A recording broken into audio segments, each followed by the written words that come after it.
Voilà, alors aujourd'hui on continue le cours sur un cœur de serviteur et comme on l'a vu la dernière fois, il est particulièrement important si on veut servir Dieu d'être un serviteur. Pourquoi? Parce que tous les gens qui, dans la parole de Dieu, en particulier on le voit dans le Nouveau Testament, qui ont écrit le Nouveau Testament, à chaque fois qu'ils ils se présentent comme des serviteurs de Dieu.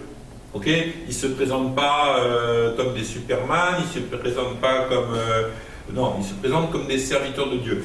Et on a vu que le but de chacun d'entre nous, c'est de faire la volonté de Dieu. Donc on a vu la dernière fois un petit peu cette notion du serviteur parfait, celui qui est capable à un moment donné de devancer les désirs de son maître. Pourquoi? Parce qu'il est dans une telle intimité, il connaît tellement bien le maître qu'il sert, que le maître il n'a même plus besoin de demander. Son serviteur fait sa volonté sans qu'il ait besoin de le demander. Et pour ça, on a vu qu'il fallait pouvoir être dans l'intimité avec Dieu et que ça prenait plusieurs choses. La première chose qu'on a vue, c'est d'avoir un culte personnel riche. Et là, je fais toujours rapport à ça. Vous savez, il y a trop de chrétiens qui encore aujourd'hui ne vivent leur relation avec Dieu qu'à travers les réunions. Si tu vis ta relation avec Dieu qu'à travers les réunions, tu n'avances pas beaucoup avec Dieu. Bien sûr que les réunions vont te faire avancer, mais tu n'avances pas beaucoup. Ce que tu as besoin, c'est de vivre la relation avec Dieu dans ton intimité. Et ça, c'est un acte de foi, comme tout ce qui touche à la parole de Dieu. C'est un acte de foi dans le sens où ça veut dire que quand je suis seul dans ma chambre, si j'appelle Dieu, Dieu m'entend. Et comment je le sais? Parce que j'ai la foi. Parce que j'ai la foi que Dieu existe, parce que j'ai la foi que Dieu est là, et parce que j'ai la foi que ce qu'il dit dans sa parole est vrai. Ok? Cherchez ma face, et je me laisserai trouver, dit le Seigneur. Faut-il encore chercher sa face? De façon corporative, c'est ce qu'on fait dans les réunions, ce qu'on fait dans les cultes, lorsqu'on loue, qu'on adore, ce qu'on fait pendant le jeûne et prière 2 fois par semaine. Maintenant, au-delà de ça, chercher la face de Dieu, c'est aussi méditer sa parole, on l'a vu, passer du temps dans sa parole, du temps dans sa présence, afin de pouvoir bâtir notre vie sur la vérité. Amen? Ok, donc on avait vu un culte personnel riche et la méditation de la parole de Dieu. Et le troisième point qu'on va voir maintenant sur savoir rechercher la face de Dieu, c'est d'avoir une vie d'église réelle. Et là encore, c'est un besoin qui est concret, qui a besoin d'être concret dans la vie des gens, c'est d'avoir une vie d'église locale qui soit concrète et qui soit réelle. Et beaucoup de gens ont l'impression que le fait de venir à l'église, ça fait qu'ils ont une vie d'église. Mais mes amis, le problème, c'est que de venir à l'église, c'est pas suffisant en soi. Si on ne fait qu'assister au culte, ce n'est pas suffisant. Pourquoi est-ce que c'est pas suffisant? Parce qu'on ne vient pas à l'église pour assister au culte. On vient à l'église pour rendre un culte à Dieu. Quand vous allez au cinéma, qui est-ce qui est bénéficiaire du film? C'est vous. Vous êtes assis là et vous assistez au spectacle. Donc vous vous faites du bien à vous. Mais à part les 10 € que vous avez payés pour votre place de ciné, ça ne fait pas du bien aux acteurs, ça ne fait pas du bien aux... Non, ce qui fait celui qui est bénéficiaire du spectacle, c'est vous. Par contre, quand vous venez à l'église, vous ne venez pas à un spectacle. Vous venez à l'église pour donner à Dieu. Et quelque part, beaucoup de chrétiens sont dans une attitude où à chaque fois qu'ils vont à l'église, c'est pour recevoir. Et en fin de compte, ils se créent une sorte d'auto-frustration parce qu'ils sont dans une attente alors qu'ils seraient là pour donner. Alors c'est intéressant, j'ai eu une parole pour une sœur dans l'église aux États-Unis qui était assez intéressante. Vous savez, parfois les paroles de Dieu, vous les avez, vous ne comprenez pas ce qui se passe. Et donc moi j'ai donné la parole à la sœur, je lui ai dit, les frustrations de ce que tu ne trouves pas quand tu viens à l'église, tu ne les trouves pas parce que c'est des choses que tu es censé amener. Et 2 jours après, je suis allé manger chez la sœur et elle m'a expliqué que ses frustrations vis-à-vis de l'église locale, elle disait, il n'y a pas assez d'évangélisation, on n'est pas assez dans la rue, on ne prêche pas assez dans la tire, on ne fait pas assez ci, on ne fait pas assez ça. Et tout d'un coup, j'ai compris la parole que je lui ai donnée. Je lui ai dit, mais c'est peut-être à toi d'amener ces choses-là dans l'église. Et en effet, cette sœur, elle est évangéliste dans son cœur. C'est pour ça qu'elle est frustrée. Elle aimerait qu'il y ait plus d'évangélisation dans l'Église, mais le problème, c'est que c'est à elle de l'amener l'évangélisation dans l'Église. Et je suis sûr que si elle se met à faire l'évangélisation dans l'Église, il y a plein de gens qui vont la suivre pour faire de l'évangélisation. Mais elle est là et elle se trouve frustrée parce qu'elle se dit mais il n'y a pas d'évangélisation dans l'Église, et quelque part elle remet la faute de ce manque d'évangélisation sur l'équipe pastorale de l'Église. Mais il se trouve que dans l'équipe pastorale de l'Église, il n'y a pas vraiment d'évangéliste. Alors qu'elle, elle a une onction et un cœur d'évangéliste. Donc en fin de compte, j'ai compris la parole que je lui ai donnée. Ta frustration, elle est là parce que tu attends des choses de l'Église que tu es censé, toi, amener à l'Église. C'est toi qui es censé amener ton onction d'évangéliste pour que l'évangélisation démarre dans l'Église. Et en fin de compte, tu es frustré parce qu'il n'y en a pas, parce que toi, tu as un cœur d'évangéliste, mais en vérité, c'est à toi d'amener cette onction qui est là. Donc, une vie d'église riche, c'est une vie d'église, non pas simplement dans laquelle on va pouvoir profiter de l'église, mais c'est une église dans laquelle on va pouvoir investir de son temps, de son esprit, de sa prière, de sa présence, de ses finances, afin que l'église aille de l'avant et que Dieu soit véritablement loué et adoré. Et un des problèmes aujourd'hui dans l'église, en tout cas en particulier dans l'église des pays occidentaux, c'est que l'église c'est devenu pratiquement un produit de consommation. On va à l'église et puis on attend à ce que l'église réponde à nos besoins. Mais l'église, elle n'a jamais été là pour répondre à tes besoins en priorité. L'église, elle a été là pour faire quoi? Avant toute chose. Rendre hommage à Dieu. Amen. Rendre hommage à Dieu et servir Dieu pour que des gens soient sauvés, pour que des gens soient formés, pour que des gens soient équipés. L'église, elle appartient à Christ. Alors bien sûr que lorsque je vais dans l'église, je vais être béni. Pourquoi? Parce que, bonne nouvelle, Dieu n'est pas égoïste. Et en fin de compte, tout ce qu'on lui amène, il nous le rend au centuple. Alors gloire à Dieu. Mais faut-il encore qu'on ait cet état d'esprit? Seigneur, moi je viens pour t'adorer, pour te louer, pour te donner. Alors parfois les gens me disent, ah ouais, mais je me sens pas. Et tu te sens pas, et Dieu, tu crois qu'il se sentait de donner son fils? Ah ouais, non, mais franchement, ça me coûte trop. Et Jésus, ça ne lui a pas coûté de monter sur la croix? Allô? Vous êtes avec moi toujours ou je vous ai perdu en cours de route là? Je peux avoir un petit amen? Amen. Amen. Super. Non, mais je sais, quand je dis ça, c'est toujours un petit peu... Bon, il y a quelqu'un qui me dit amen là sur internet, là. Je veux des amen sur internet. Amen. Merci Sandrine. Ah, on a Sandrine qui est d'accord. Voilà. Alors, deuxième chose qu'il est important de réaliser aussi par rapport à notre vie d'église, c'est que lorsque Dieu bâtit une église locale, il la bâtit pas n'importe comment. Et le problème, c'est que souvent, nous essayons de bâtir l'église comme bon nous semble. Et c'est pour ça que c'est important ces cours. Parce qu'en prenant ces cours, ça va vous permettre, dans l'église, de comprendre les fonctionnements et de prendre votre place dans l'église afin que l'église grandisse comme elle doit grandir. Et qu'est-ce que nous dit la Bible par rapport à ça? Elle nous dit déjà que dans l'église, on n'est pas censé avoir des francs-tireurs.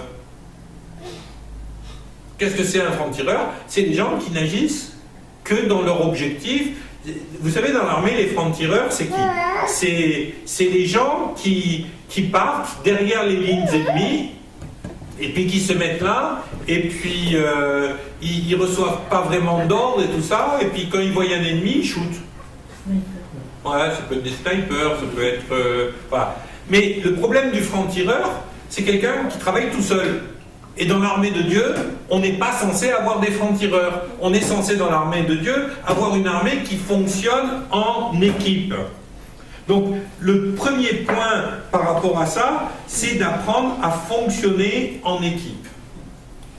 Dans le cadre de l'assemblée, c'est important. Pourquoi Paul disait « ne cessez pas de vous assembler ». Et attention, ce verset, parfois on a dit « ne quittez pas votre assemblée », c'est de la foutaise. Ne quittez pas de l'assemblée, c'est pas ça qui est écrit dans le texte original, c'est ne cessez pas de vous assembler. Pendant des années, on a manipulé les gens en leur disant la Bible dit ne quitte pas ton assemblée. Ah ouais, sans blague. Ah ouais? Moi j'aurais aimé qu'ils disent ça aux gens qui sont partis de chez nous pour aller chez eux, mais là ils ont oublié le verset à ce moment-là. C'est que quand les gens quittent chez eux pour aller chez d'autres qu'ils se souviennent du verset. Non, la Bible ne nous dit pas de ne pas quitter notre assemblée, elle nous dit ne cessez pas de vous assembler. Il est primordial d'être toujours assemblé avec le corps de Christ. Et pourquoi est-ce qu'il est primordial d'être assemblé avec le corps de Christ? Parce que c'est au sein du corps de Christ que Dieu a prévu de nous faire bénéficier de quoi? Des 5 ministères selon Éphésiens chapitre 4. Vous connaissez Éphésiens 4? Il a donné les uns comme apôtres, les autres comme prophètes, les autres comme évangélistes, les autres comme pasteurs et docteurs pour le perfectionnement des saints en vue de l'œuvre du ministère et de l'édification du corps de Christ, jusqu'à ce que nous soyons tous parvenus à l'unité de la foi et de la connaissance du Fils de Dieu, à l'état d'homme fait, à la mesure et à la stature parfaite de Christ. Ainsi, nous ne serons plus des enfants emportés à tout flot et à tout vent de doctrine, par la tromperie des hommes, par la ruse et par des moyens de séduction, mais en professant la vérité dans l'amour, nous croîtrons à tous égards en celui qui est le chef, Jésus-Christ. Amen. Amen. Ça, c'est quand même un texte qui nous en dit long sur ce que Dieu a prévu pour qui? Pour tous. On est tous appelés à un moment de notre vie à arriver à cette stature d'homme fait. Autrement dit, à devenir des gens qui sont pleinement réalisés en Christ. Un homme fait, c'est quelqu'un qui est réalisé. Une femme faite, ça marche aussi. Mais réalisé, ça prend EE dans ce cas-là, c'est tout. Un petit cours de français. Ok? On est tous appelés à ça. On n'est pas appelés tous, chacun d'entre nous. Il n'y en a pas qui n'ont pas été tirés au sort, les pauvres, ils n'ont pas de chance et ils n'auront pas la possibilité d'être à ce niveau-là. On est tous appelés à faire des signes, des prodiges, des miracles, à prophétiser, à marcher sur l'eau. Alors bien sûr que Dieu ne veut pas forcément qu'on aille faire un jogging pour traverser la rade de Toulon. C'est pas ça, marcher sur l'eau. Mais marcher sur l'eau, c'est à un moment donné sortir de notre zone de confort, sortir de notre zone où on se sent en sécurité, pour faire des choses extraordinaires, non pas avec notre force, mais avec la puissance de Christ. Amen. Amen. Ça, c'est à ça qu'on est appelé. Où est-ce qu'on va trouver les 5 ministères? Dans l'église locale. Pourquoi? Parce que ce texte nous l'explique clairement. Il les a donnés, ces 5 ministères, afin d'édifier le corps. Il a donné ces 5 ministères pour le perfectionnement des saints, afin d'édifier le corps. Le corps, c'est pas un élément isolé. Le corps, c'est un élément de groupe qui fonctionne avec harmonie. Moi, quand mon corps il fonctionne plus en harmonie, je suis malade. J'ai pas envie d'être malade. J'ai pas envie d'être malade parce qu'il y a une carence dans mon corps. Si pendant, pendant 6 mois, je me mets à manger que des sucreries, peut-être je vais trouver ça bon, parce que c'est vrai que j'aime bien les Haribo, les Tagada fraises et compagnie, mais si je mange que des sucreries, je vais avoir plein de carences dans mon corps. Ok? Et mon corps entier va souffrir. Le problème, mes amis, c'est que parfois, on crée un état de carence dans le corps de Christ, simplement parce qu'on n'y est pas. Alors on se dit, c'est pas grave, Dieu se débrouillera avec quelqu'un d'autre. Ah non, Dieu, s'il a prévu de donner une prophétie à travers toi, il a besoin de toi pour donner la prophétie. Si tu es là et que tu donnes la prophétie, tant mieux, mais si tu n'es pas là. Alors, ça ne veut pas dire qu'il faut être là à toutes les réunions, qu'il faut être là en permanence, c'est pas ça que je veux dire. Mais ce qui est important de savoir, c'est que quelle que soit la raison, ma place, elle est de m'assembler avec mes frères et sœurs en Christ, de façon à pouvoir donner qui? Moi. au corps de Christ. Vous êtes partie du corps de Christ, vous êtes partie intégrante du corps de Christ, et le corps de Christ a besoin de vous pour fonctionner. Je vous donne un exemple. Moi, je me casse un pouce. Le pouce, il est là, il va peut-être pas être utile pendant un certain temps, et puis après, il va peut-être avoir besoin de rééducation, mais je suis quand même vachement content qu'il soit là, même s'il est cassé. Parce que je sais qu'un jour, après la rééducation et tout, il va pouvoir de nouveau me servir. Ok?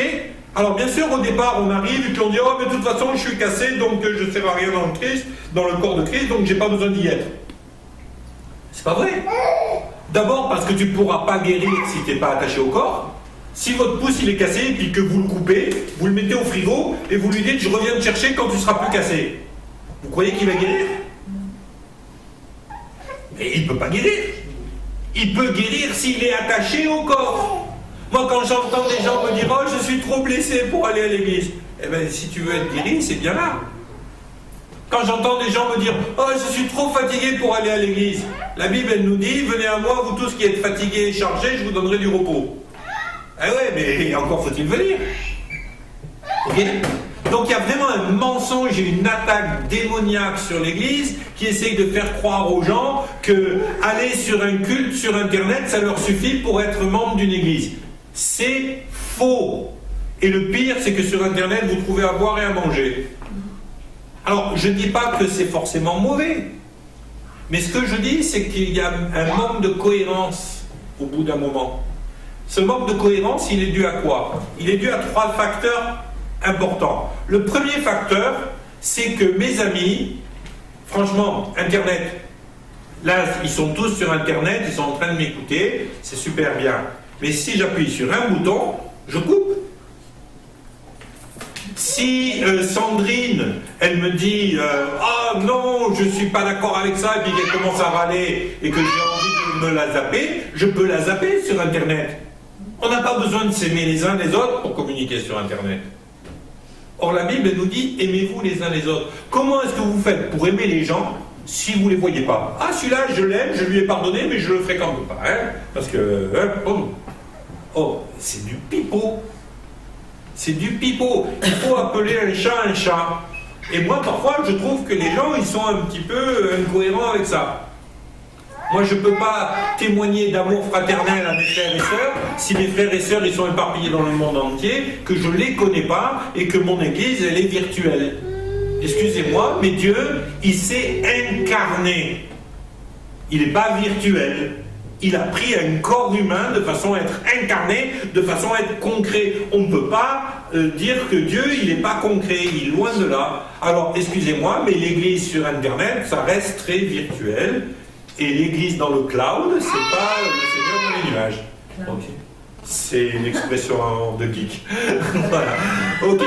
Alors, il est important, premièrement, d'être attaché à l'église pour ça. Deuxième chose, pourquoi est-ce qu'il est important d'être attaché à une église locale?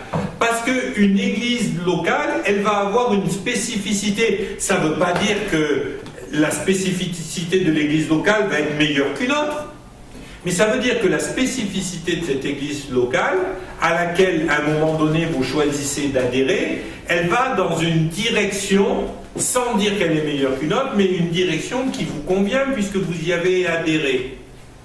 Le problème, c'est que la plupart des temps, les gens qui sont à chercher des enseignements de droite et de gauche, qui filent d'une convention à une autre, à un truc internet et tout ça, ils reçoivent des tas de messages qui ont une spécificité, mais comme il n'y a pas de cohérence entre les messages, ils finissent par se retrouver dans la confusion, même si les messages sont bons. Vous comprenez ce que je veux dire? À force de manger à tous les râteliers, ils finissent dans la confusion. Ça ne veut pas dire que les choses, indépendamment que les messages ne sont pas bons, mais il faut que les messages aient une cohérence et qu'ils aillent dans une direction globale, qui est la direction que Dieu donne à une église. Moi, ça me fait toujours marrer quand je vois les gens, ils vont de droite, ils vont de gauche, et la plupart du temps, vous savez à quoi vous les reconnaissez? C'est que quand ils arrivent dans l'église ensuite, ils viennent et puis ils vous disent « Ah ouais, mais j'ai entendu ça », ils commencent à discutailler tout ce que vous faites, tout ce que vous dites, parce qu'ils ont entendu ça ailleurs, ils ont « Oui, mais ok, t'as entendu ça ailleurs, c'est très bien pour ailleurs, mais aujourd'hui, moi, l'église, elle en est là, et ce que Dieu, il m'a donné pour partager aujourd'hui, c'est là. » Ah oui, mais là-bas, ben écoute, dans ces cas-là, va là-bas, si ça correspond plus à ce que tu as besoin. Et puis on reste amis, et puis il n'y a pas de souci. Dans ces cas-là, vas-y. Mais par contre, ici, c'est comme ça. Et je vais vous dire une chose, moi, je ne suis pas quelqu'un qui conduit l'église d'une poigne de fer en disant c'est comme ça, pas autrement, le premier qui bouge une oreille, il prend une baffe. Ça n'a jamais été mon style. On est à 5 aujourd'hui anciens à conduire l'église, et au-delà des 5 anciens, on a un groupe d'une douzaine de personnes au total, donc 7 personnes de plus qui sont là pour une réunion afin de prendre des décisions et tout ça. Moi, je vais vous dire une chose, si on va dans une direction, c'est parce qu'on l'a reçu, c'est parce qu'on se dit que c'est ce qui est bon pour nous aujourd'hui de faire, parce que c'est ce que Dieu attend de nous. Ça ne veut pas dire que les autres ont tort, mais ça, c'est la vision de notre assemblée, et c'est la direction dans laquelle on veut. Ben, si la vision, elle vous convient, gloire à Dieu. Si la vision, elle ne vous convient pas, ben, je suis sûr qu'il y a une autre assemblée locale où la vision vous conviendra. Par contre, faites attention d'abord de ne pas rester isolé, puis quand vous partez, de partir pour des bonnes raisons. Pas de partir parce qu'il y a la zizanie, pas de partir parce qu'il y a une frustration, mais de partir parce qu'il y a de bonnes raisons. Moi, je sais qu'il y a des gens, ils sont venus un jour me voir, ils m'ont dit, écoute, Michael, c'est vraiment compliqué pour nous, on n'arrive pas à être à l'heure, on n'a pas de bagnole, le bébé qui venait de naître dans la poussette, on a une église qui est à 20 mètres de chez nous, on a décidé d'aller là-bas, mais j'ai prié avec eux, je les ai bénis, je les ai envoyés, et puis régulièrement, on se voit encore, de temps en temps, ils viennent, l'été, on se voit, et on n'a aucun problème, et ils sont pas dans la même assemblée que nous, mais il n'y a aucun problème relationnel.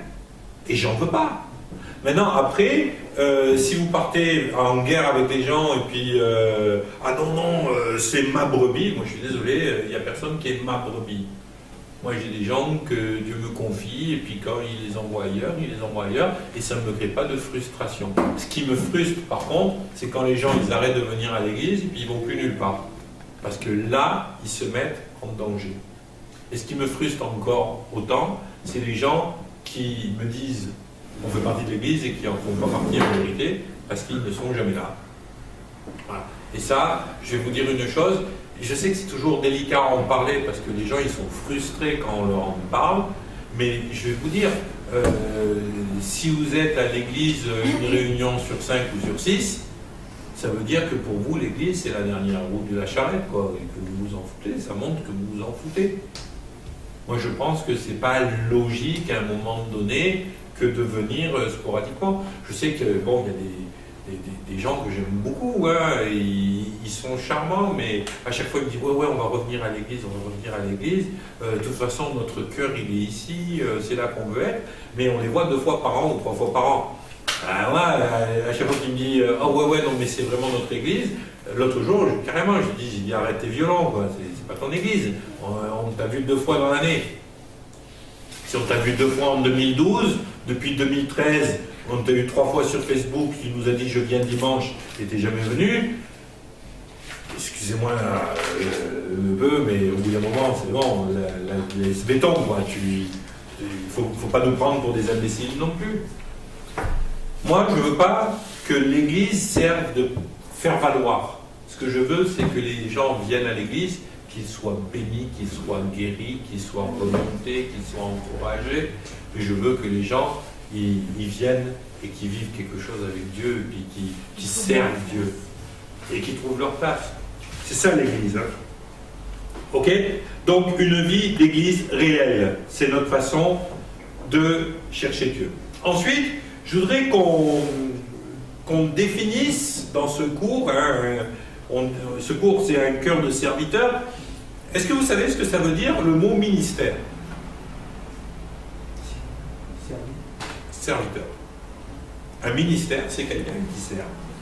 Alors moi, j'aime bien parce que parfois les gens, ouais, tu crois que j'ai un ministère? Ouais, super, tiens, prends le balai.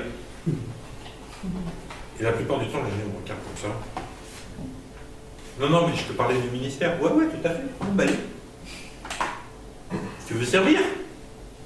Non, non, mais je te parle du... Oui, oui, j'ai bien compris. Prends un balai. Si vous voulez avoir un ministère, eh bien, un ministère, c'est un service. Un ministère, c'est quelque chose que vous faites pour faire avancer le royaume de Dieu. Eh bien, celui qui prend le balai à un moment donné et qui est fidèle avec son balai parce qu'on lui a confié des petites choses, la Bible nous dit que Dieu lui en confiera des plus grandes. Mais moi, parfois, je vois les mecs qui arrivent, ils sont là depuis... Allez, si vous saviez le nombre que j'en ai des comme ça, qui viennent à l'église une fois, deux fois, la troisième fois généralement, oh Dieu m'a parlé, il m'a montré que c'était ma place ici, que c'est mon appel, que c'est tout ça. Ouais, bah écoute, sois le bienvenu, hein. Moi j'accueille tout le monde avec joie. 4e ou 5e réunion, il me demande un rendez-vous. Et puis 6e réunion, il me parle du ministère. Alors la plupart du temps, il y a la vaisselle à faire. Ah non, mais c'est... Alors moi, je vais vous dire un truc. La première chose, c'est que je ne prends personne pour exercer le ministère s'il n'a pas fait les cours que vous êtes en train de faire. Parce que si la personne n'a pas fait les cours que vous êtes en train de faire, comment je peux être sûr qu'on parle le même langage et qu'on est sur la même longueur d'onde? Donc je demande aux gens de faire la formation de disciples. Et je dirais que 7 fois sur 10, ces gens-là vous disent « Ah ouais, non, mais on n'a pas le temps, nous on a déjà fait des formations, et eux, ce qu'ils veulent, c'est prêcher, ou ce qu'ils veulent, c'est prendre des responsabilités. Ce qu'ils veulent, en fin de compte, c'est de se faire un nom. » Moi, je vais vous dire une chose, je ne suis pas prêt de donner des responsabilités à quelqu'un qui me dit qu'il n'a pas le temps de faire la formation de disciples, une réunion par semaine. Parce que si tu n'as pas la possibilité d'investir pour le royaume de Dieu une soirée par semaine, je ne vois pas ce que tu peux faire. Voilà. Parce que tu n'auras pas le temps pour servir les gens, tu n'auras pas le temps pour aller faire des visites, tu n'auras pas le temps pour faire quoi que ce soit dans l'église. Si tu n'as pas le temps pour faire 2 heures de formation de disciples une fois par semaine, tu n'auras pas le temps pour le reste. Ok? Donc, première question, qu'est-ce que c'est que le terme ministère? Eh bien, en grec, le mot qu'on a traduit par ministère, c'est diaconat, celui qui exerce le ministère étant le diakonos. Nous avons traduit ça par diacre ou par serviteur. Mais ce qui est important de noter, c'est que lorsque Dieu nous parle de ces diakonos, eh bien, il nous donne la définition des diakonos en nous disant: les diacres aussi doivent être honnêtes, éloignés de la duplicité, des excès du vin, du gain sordide, conservant le mystère de la foi dans une conscience pure. Et vous savez quoi? Eh bien, c'est exactement la même chose qui est demandée aux évêques. C'est la même chose qui est demandée au ministère. Quand Dieu nous parle de ministère, il nous parle de gens qui sont prêts à servir, mais aussi à marcher sur les chemins de la sainteté. Moi, parfois, je vois des gens, ils n'ont pas envie de marcher sur le chemin de la sainteté. Ils ont juste envie d'avoir l'étiquette ministère. Moi, j'ai pas envie de gens qui veulent une étiquette, j'ai envie de gens qui veulent servir Dieu. Et quand les gens veulent servir Dieu, eh ben, à ce moment-là, ils se qualifient automatiquement pour le ministère. Mais pour ça, j'ai besoin de voir les gens dans leur cœur et dans leur motivation. Je crois que c'est dimanche dernier que Cathy a prêché sur les motivations de notre cœur. Et moi, je crois que ça, c'est vraiment quelque chose que l'on doit mettre régulièrement sur la table. En tout cas, moi, je sais que pour ma propre vie, régulièrement, je suis obligé de mettre mes motivations sur la table. Et régulièrement, je m'aperçois qu'il y a des domaines où mes motivations, elles sont un petit peu contaminées. Ok? Donc, apprenons à remettre toujours nos coups de motivation sur la table et se dire, Seigneur, pourquoi je fais les choses? Pourquoi est-ce que je veux être un ministère? Et vous allez vous apercevoir que, si on se laisse aller, c'est très très facile d'abandonner la vision que Dieu a du ministère. Ok? Il est important aussi que lorsqu'on veut être un ministère, eh ben, que l'on apprenne à se soumettre à Dieu. Et se soumettre à Dieu, ça va être parfois se soumettre à un homme ou à une femme qui, dans le ministère, nous a précédés. Moi, je connais le meilleur moyen de rentrer dans un ministère, quel qu'il soit, c'est de servir quelqu'un qui a la même onction. Tu penses que tu es appelé à être prophète? Mets-toi à servir un prophète. Mets-toi à la disposition d'un ministère de prophète. Apprends avec lui. Soumets les paroles que tu reçois. Moi, là, j'ai demandé à tous les gens qui ont un appel prophétique et qui reçoivent régulièrement des paroles de se mettre ensemble le dimanche matin au culte afin de pouvoir partager les uns les autres les paroles qu'ils ont reçues. Pourquoi est-ce que c'est important? Ben parce que c'est comme ça qu'on grandit. Tu as envie d'être un apôtre, colle-toi un apôtre. Tu as envie d'être un évangéliste, colle-toi un évangéliste. Et c'est comme ça que tu vas avoir une transmission et un apprentissage. Le gars qui veut faire un apprentissage de chaudronnier, il ne va pas se trouver comme maître d'apprenti un paysan. Parce que c'est des métiers différents. Ok? Le ministère, en règle générale, eh ben, c'est un service que l'on rend au royaume de Dieu et au Seigneur lui-même. C'est quelque chose que l'on fait pour que le royaume de Dieu aille de l'avant. Maintenant, ce qu'il nous faut comprendre, c'est qu'au-delà de la notion de service, il y a aussi une notion d'appel. Et on voit que Dieu, il est très précis lorsqu'il parle du ministère des uns et des autres. On peut lire dans Jérémie, chapitre 1, verset 5, « Avant que je ne t'eusse formé dans le ventre de ta mère, je te connaissais, et avant que tu ne fusses sorti de ton sein, je t'avais consacré, je t'avais établi prophète des nations. » Lorsqu'on entend ça, on sent que Dieu, lorsqu'il parle du ministère de prophète pour Jérémie, il parle de la spécificité de l'appel de Jérémie.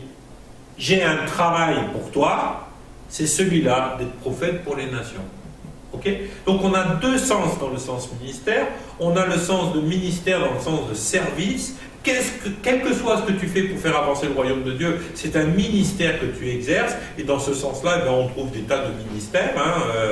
Ça va du ministère, la Bible nous dit, de libéralité, au ministère de service, au ministère d'aide, en passant par les 5 ministères que l'on a vus dans Éphésiens, les apôtres, les prophètes, les pasteurs, les évangélistes, les enseignants, en passant par le ministère de conducteur de louanges, de sacrificateur. On a tous la possibilité de rentrer dans un de ces 5 ministères, mais quoi que l'on fasse pour faire avancer le royaume de Dieu avec l'accord de Dieu, évidemment, c'est un ministère. Amen. Donc, première chose à savoir, c'est qu'on est tous appelés au ministère. Et parfois, moi j'entends des gens, oh, ouais, moi je suis ministère, ouais, mais... Et alors? Moi aussi, toi aussi, toi aussi. On est tous appelés au ministère. C'est pas une gloriole que se dire qu'on est appelé au ministère. On est tous appelés au ministère. On est tous appelés à ça. Ah, est-ce que tu peux aller voir ce que monsieur? Voilà. Donc, il est important de réaliser cela. Ensuite, on a les 5 ministères. Ensuite, on a les 5 ministères d'Éphésiens. Donc, au-delà de la notion du ministère des services, on a les 5 ministères d'Éphésiens. Et les 5 ministères d'Éphésiens, c'est quoi? Eh bien, la Bible nous parle, et vous verrez, il y a tout dans le cours papier, il y a toutes les informations là-dessus. Il y a le ministère d'apôtre, qui est un ministère typiquement d'implantation d'église. C'est un terme qui vient du grec apostolos, qui signifie celui qui est envoyé ou encore celui qui est délégué. Le terme de délégué sous-entend qu'on a été envoyé en délégation, avec une délégation de pouvoir. L'apôtre, c'est celui à qui Dieu délègue de construire et d'implanter l'Église, en sens de corps de Christ. Donc l'apostolos, celui qui donne, qui a reçu une délégation de Dieu pour établir l'Église. Dieu délègue une partie de son autorité à celui qui l'envoie afin que ce dernier puisse vraiment le représenter. L'apôtre a une mission particulière et on voit par exemple Paul et Barnabas, quand ils ont été envoyés, Dieu dit mettez-moi Paul et Barnabas pour la tâche particulière à laquelle je les ai appelés, pour leur appel particulier. Et en plus de ça, Dieu, lorsqu'il envoie ses apôtres, il les envoie avec des signes particuliers que l'on voit régulièrement. Et Paul le déclare, par exemple, dans 2 Corinthiens 12, chapitre 12, verset 12. « Les preuves de mon apostolat ont éclaté au milieu de vous par une patience à toute épreuve, par des signes et des prodiges et des miracles. » Donc on voit que quelque part, on a deux notions, on a la notion de guérison, tout ça, mais il y a des signes, des prodiges et des miracles. C'est des miracles avec une connotation particulière qui sont là pour attester quelque part de l'apostolat de Paul. L'apôtre est celui qui va poser, en règle générale, les fondements de l'église locale. Vous avez été édifiés sur le fondement des apôtres et des prophètes, Jésus-Christ étant lui-même la pierre angulaire. Éphésiens chapitre 2, verset 1. Donc on voit que l'apôtre, il est là, envoyé pour faire un travail particulier qui est celui d'implanter des églises. Ok ? Après on voit le ministère de prophète. Et là, je voudrais revenir sur la notion du ministère de prophète. Les prophètes dans le Nouveau Testament et les prophètes dans l'Ancien Testament, ce sont deux ministères qui sont différents. Pourquoi ? Parce que dans l'Ancien Testament, on allait voir le prophète pour avoir une réponse à ses besoins, à ses questions, des directions pour sa vie. Pourquoi ? Parce que seuls les prophètes, les rois et les prêtres avaient le Saint-Esprit. Aujourd'hui, donc ça donnait évidemment aux prophètes une autorité particulière sur les autres. Maintenant, aujourd'hui, il nous faut comprendre que le Saint-Esprit a été répandu sur toute chair et que le prophète, il n'a plus cette autorité de venir te dire blanc ou noir dans ta vie. Ok ? Et parfois, vous verrez qu'il y a des gens, sous prétexte qu'ils ont une onction prophétique ou un ministère même de prophète, vont arriver et puis vont vouloir que tout le monde se soumette à leur prophétie. Ça, c'est pas le prophète du Nouveau Testament, ça c'est peut-être le prophète de l'Ancien, mais c'est pas le prophète du Nouveau Testament. Alors veillez bien, lorsque vous fonctionnez dans le prophétique ou lorsque quelqu'un fonctionne dans le prophétique à vos côtés, de vérifier qu'il ne soit pas en train de jouer au prophète de l'Ancien Testament. On n'est pas appelé à ça. On est appelé à donner des paroles prophétiques et on voit que dans le Nouveau Testament, par exemple, il y a l'onction du prophète, elle est complètement différente. Il y a par exemple ce prophète qui est arrivé et puis qui a vu Paul, qui s'est lié les mains avec la ceinture de Paul et qui lui déclare, voilà, si tu vas à Jérusalem, voilà ce qui va t'arriver. Ok ? Eh il n'a pas donné l'ordre à Paul de rester là. Il lui a donné une parole prophétique et à Paul de la recevoir, de l'analyser, de choisir ce qu'il allait faire en fonction de cette parole prophétique. Ok ? Et voilà ce que Paul a fait, il a décidé d'aller à Jérusalem. Alors maintenant, est-ce qu'il a bien fait, est-ce qu'il n'a pas fait ? Moi, je ne suis pas convaincu que c'était forcément le plan de Dieu qu'il aille à Jérusalem pour se faire battre, arrêter et jeter dans une galère pour finir à Rome. Je pense que Paul, il aurait très bien pu aller à Rome différemment que comme ça.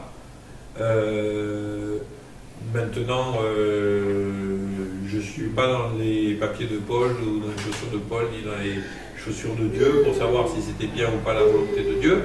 Ce que je sais, c'est que Dieu, en tout cas, a prévenu à plusieurs reprises Paul du danger qui le guettait à Jérusalem. Et je ne pense pas que Dieu veuille nous envoyer au martyr pour le martyr. Voilà. Ok ? Donc, le ministère de prophète. Ensuite, on a le ministère de docteur. Docteur ou enseignant. En grec, didaskalos. qui signifie le professeur ou le maître. C'est le ministère du docteur de la loi, entre guillemets, c'est-à-dire de celui qui a une connaissance particulière de la parole de Dieu et qui est en mesure de l'enseigner. C'est celui qui va avoir la capacité, la faculté d'amener le peuple de Dieu à une véritable révélation de la parole de Dieu. Quand je vous enseigne là, c'est le ministère d'enseignant qui se manifeste. Et ce que je sais, c'est qu'il y a plein de gens, quand j'enseigne, qui me disent « Ah putain, on n'avait jamais vu ça comme ça ». Parfois, les gens qui ont 20 ans de conversion, ils disent « Ouais, on n'avait jamais vu ça comme ça ». Et tout d'un coup, c'est comme si que la parole de Dieu prenait vie. C'est le ministère d'enseignant qui se manifeste à ce moment-là. Et pourquoi est-ce que Dieu a besoin d'enseignants? Eh bien, tout simplement parce qu'il a besoin que chacun des membres du corps de Christ grandisse. Et là, je vais vous citer 1 Jean chapitre 2 verset 13, où Jean dit aux gens je vous écris, Père, parce que vous avez connu celui qui est dès le commencement. Je vous écris, jeunes gens, parce que vous avez vaincu le malin. Je vous écris, petits enfants, parce que vous avez connu le Père. Pourquoi est-ce qu'il y a eu cette progression? Ben parce que des gens les ont enseignés. Et parfois, j'entends des chrétiens, oh, aujourd'hui, on n'a plus besoin d'être enseignés. Parce qu'on a le Saint-Esprit, donc on n'a plus besoin d'être enseigné.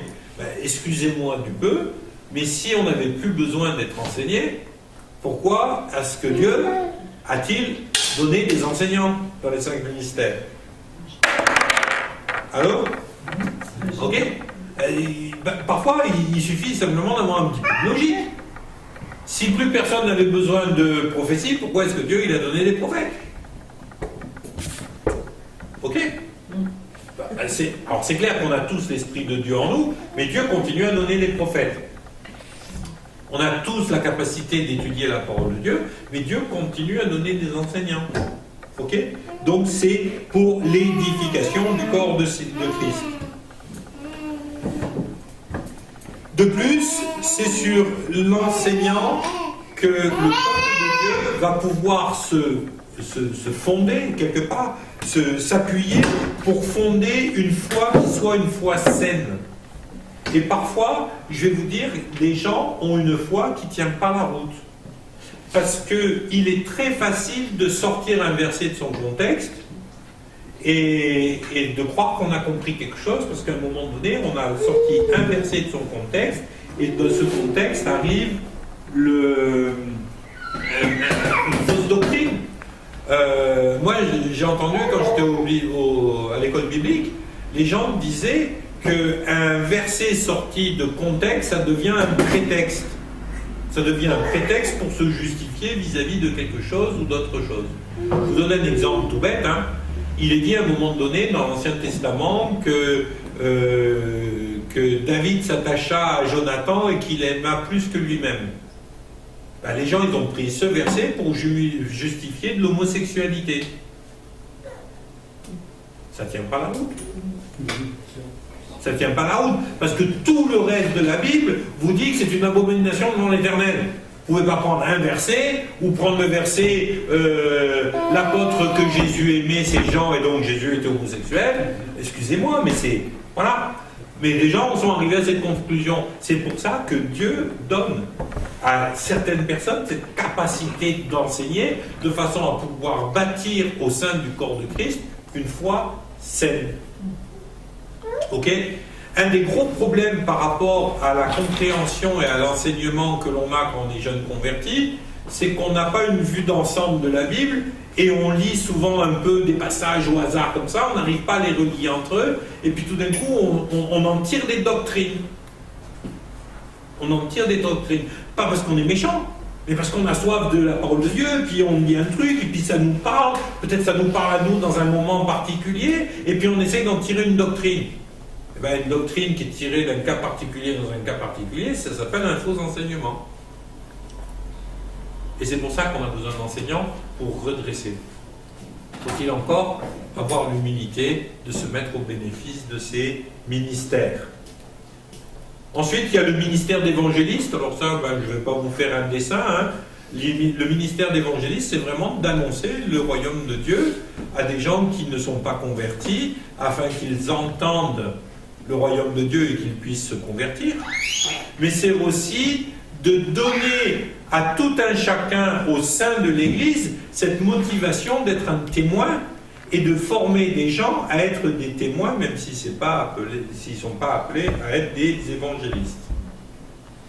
Enfin, le ministère de pasteur, et là je vous parle bien du ministère de pasteur et pas du titre de pasteur, parce que ce titre de pasteur, il me sort par les oreilles. Le ministère de pasteur, c'est celui qui est capable d'être un berger, c'est-à-dire que c'est celui qui est capable de s'occuper des brebis au quotidien, d'en prendre soin, de les guérir, de les soigner, de les nourrir, de les accompagner dans les pâturages. Autrement dit, c'est un ministère qui a une capacité particulière à s'occuper des brebis, les unes individuellement et aussi en tant que groupe et que troupeau. Alors, maintenant, la question qui va se poser, donc moi je vous demande de bien lire le cours, il y a plein de détails que je ne donne pas, vous le lirez dans le cours. Mais la question qui va se poser maintenant, c'est que Dieu nous a donné ces 5 ministères. Est-ce que ces 5 ministères, on va les trouver dans le grand corps de Christ dispersé, ou est-ce qu'on peut les trouver au sein d'une église locale? Voilà, c'est une grande discussion.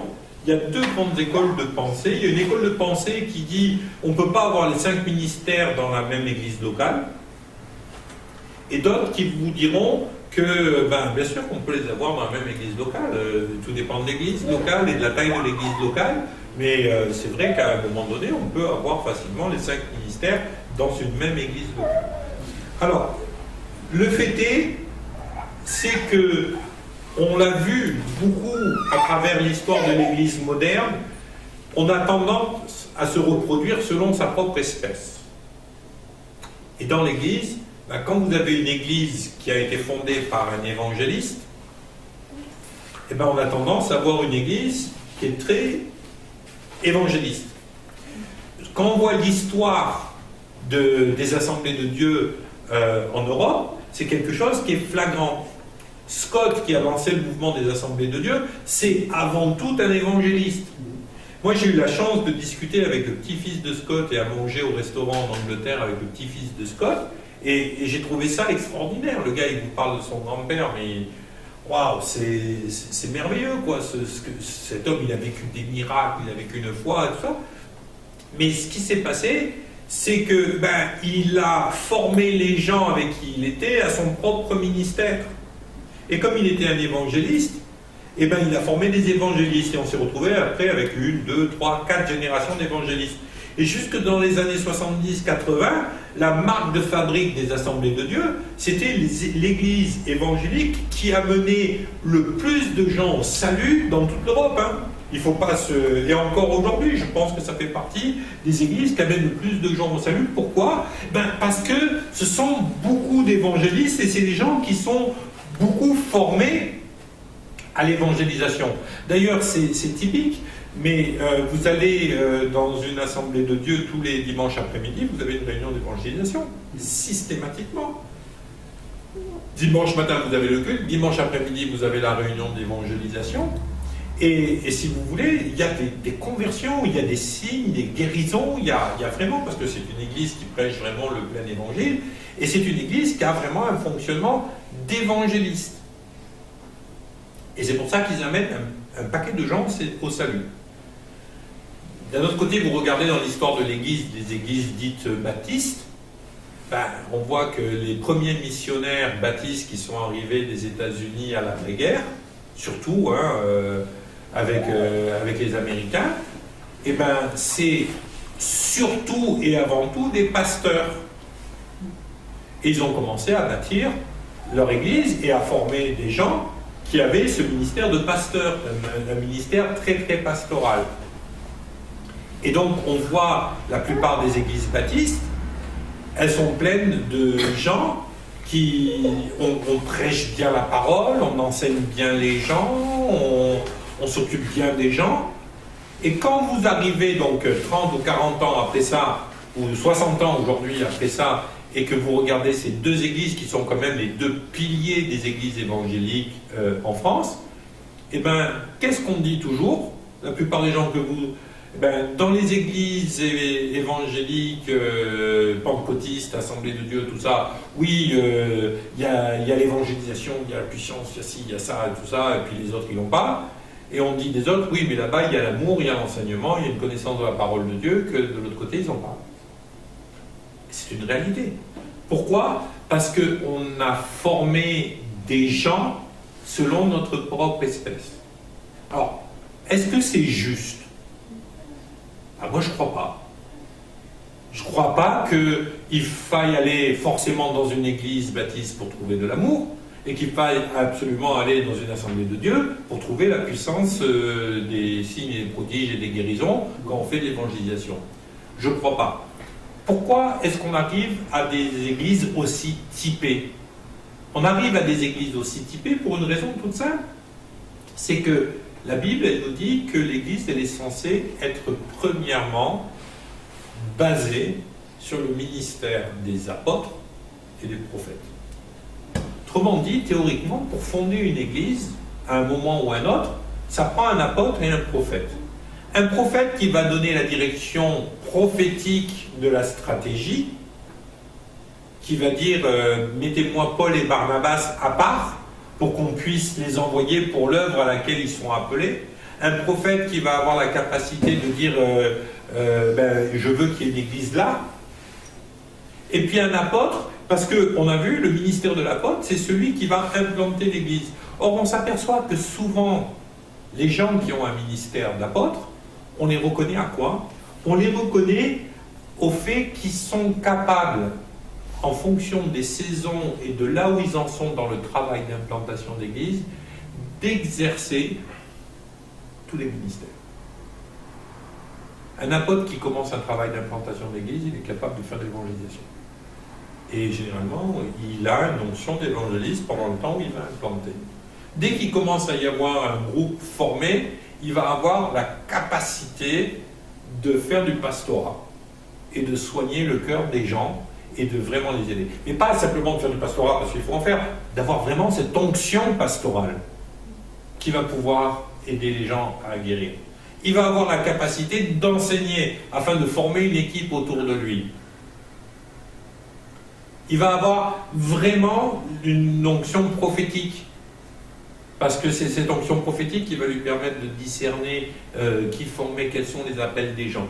Et il va pouvoir ensuite exercer son ministère purement apostolique, c'est-à-dire d'établir des ministères. D'établir des ministères locaux, d'établir des anciens. C'est l'apôtre qui établit les anciens. C'est pas un vote. Moi, parfois, les gens me disent « Ah oui, mais on ne vote pas pour les anciens dans ton église. » Ben non, on ne votera pas pour les anciens.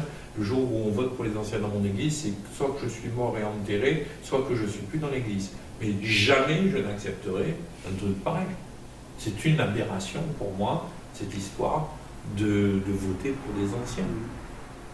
C'est pas biblique, ça ne tient pas la route. On n'est pas en démocratie, je suis désolé.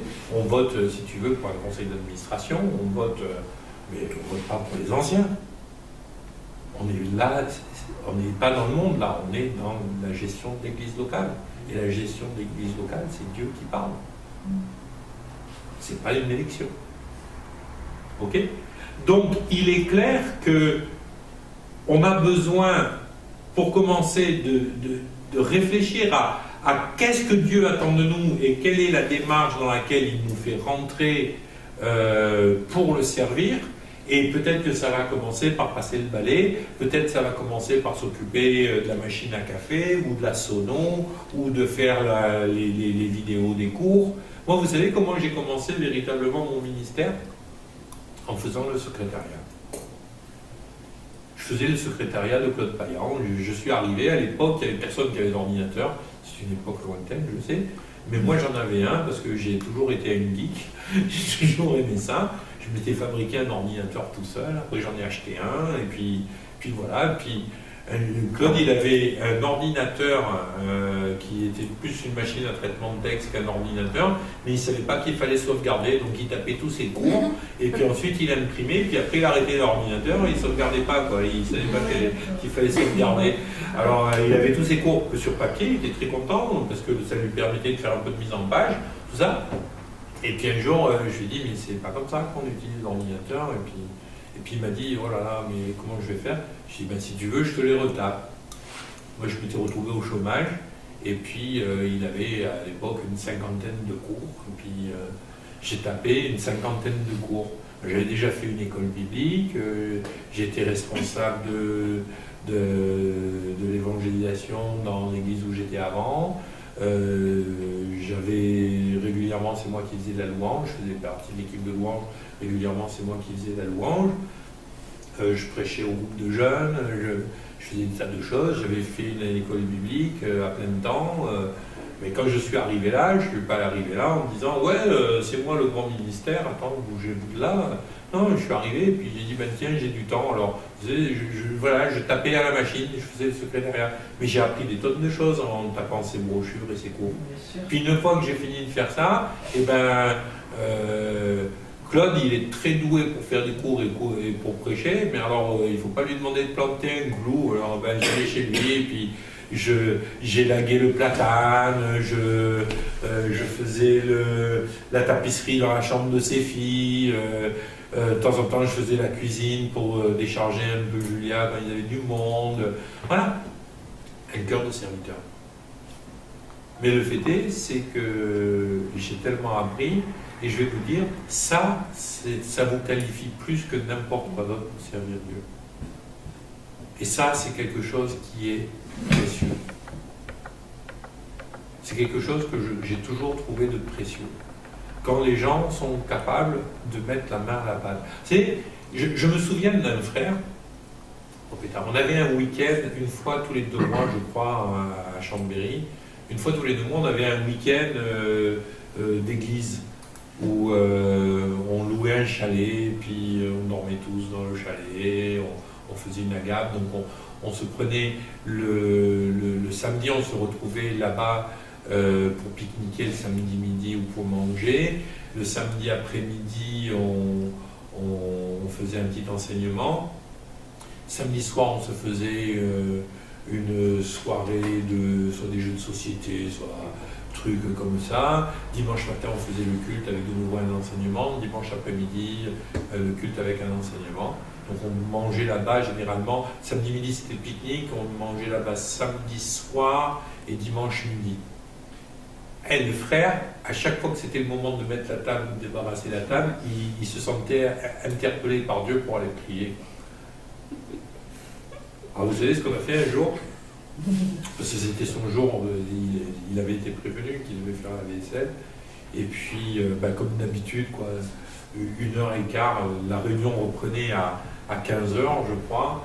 1h15, on sort de table et tout ça. Et puis, on commence à le chercher.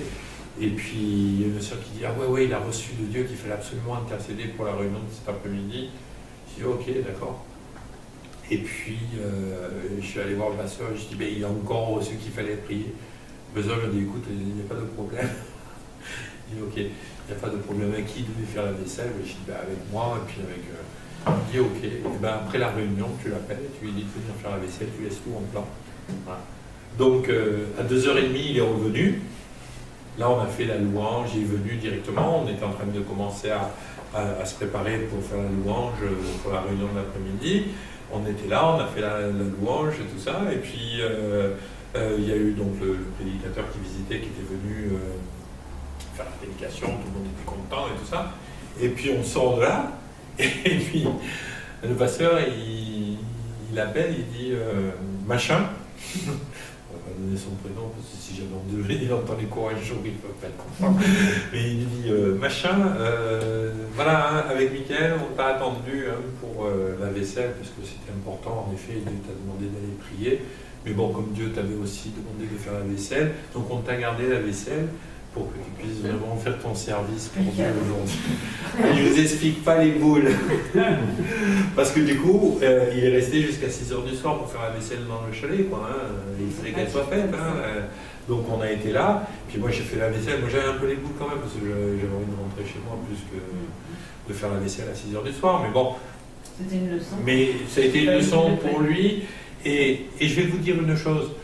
Vous savez à quoi vous voyez quelqu'un qui a vraiment un cœur de serviteur? Ben, quelqu'un qui est toujours prêt à mettre à la pâte. Si les gens ne sont pas prêts de mettre la main à la pâte, vous vous dites, tiens, ouais, c'est bon. Si c'est toujours les mêmes qui font. Vous savez, de toute façon, c'est toujours comme ça. Il y en a, ils sont toujours là et ils font toujours tout.